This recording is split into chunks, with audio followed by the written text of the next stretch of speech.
My affair with Picasso began when I was about 18 or 19 in high school, and I made a couple of cubist drawings and then mailed them to Rutgers, and I got a scholarship.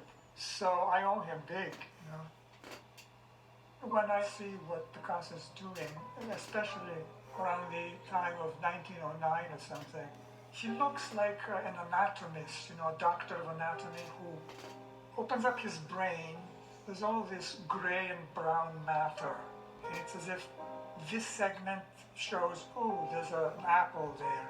This segment has a nipple. And then, simply by assembling them, you get the painting. The figures tend to be single figures, whereas before here's two people talking to each other. And it's almost as if he's talking to them. There's just him, Picasso or Braque, and then there's the figure that he's building, and there's nothing else. So the communication is very direct, open, and tends to be mysterious. There's a huge amount of caricature involved. Now, caricature was a big deal in 19th century France, and maybe other countries too. But with him, it's both graphic caricature as well as caricature that existed in early films as well as later films. I see his portraits having expressions that are characteristic, but also sort of drowned in mood, a certain kind of mood, and it's not French mood. We know he comes from Spain, so there's this dark Spanish element. Whereas caricature itself, it tends to be just funny and a little bit grotesque. But Picasso added this other thing, which is, it's a real feeling. It's like a real smell, real texture.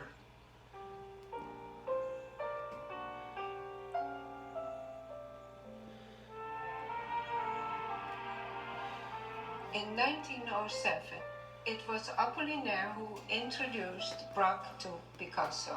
And it's interesting to know that it was a poet who introduced the two painters.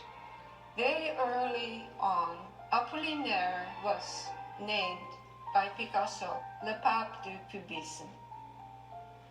Picasso lived in the Bateau Lavoir, and there were many poets who visited him. Braque was more introvert. He liked to play music, but he stayed at home. He was not interested to create a coterie around him. With Picasso, it just happened.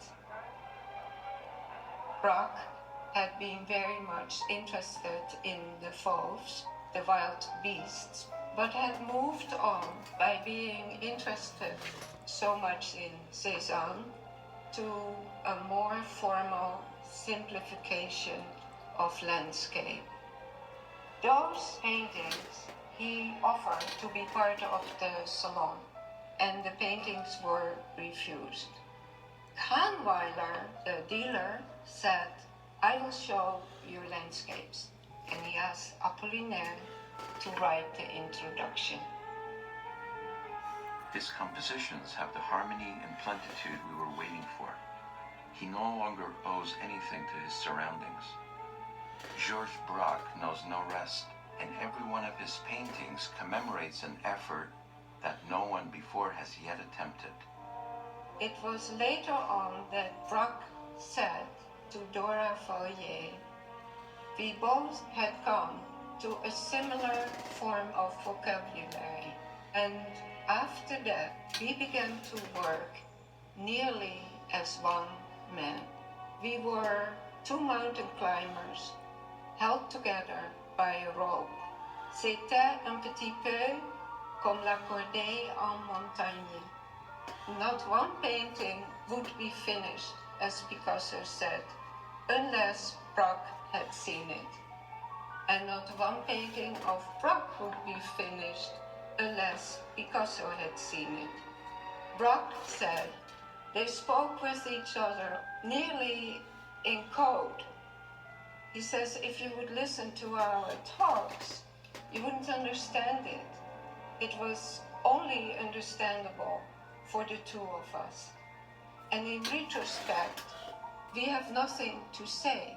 It all went into our paintings. As a sculptor, I, of course, love those paintings. To me, they are very sculptural.